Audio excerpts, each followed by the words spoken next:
City Tuda nagrekuridas kadalanan sa Dakbayan sa Tangke, siyudad sa Talisay kay halos di na magyan tungod sa nakaparadang mga sakyanan.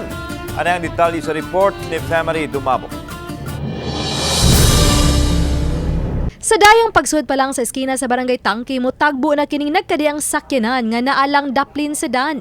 Anay mga pribadong sakyanan, taxi, tricycle, motorsiklo, tricycad ug ang nagdaghang mga e-bike. Gilibot nining patrol car sa City of Talisay Traffic Operations Development Authority ang halos tibokdan sa Barangay Tangke aron hangyoon ang mga tag-iya nga kuhaon ng ilang gipang park ng mga sakyanan. Ang ilang gibuhat paagi na sa pagpadayon sa road clearing operation.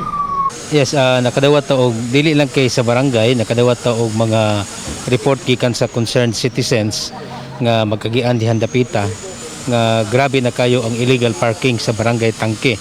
Gikahadlukan usab nga ang mga e-bike nga nakapark magamit sa subling pagkuyanap sa illegal nga drugas.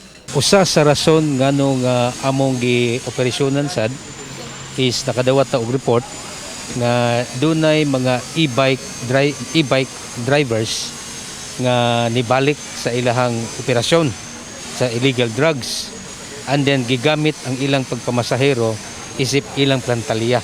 Sa nakita nako is ato na himong basihan ang kanang mga tambay-tambay sa gawas kay basig mubalik ang ato ang panalipdan diha nga din na mubalik which is katong drugs. Kun dili gihapon sundod ang hangyo sa City Toda og kapulisan, hayan mohimo og kinalit nga operasyon ang mga otoridad og kumpiskahon na ang mga tricycle ug e-bike ug i-clamp ang mga sakyanan.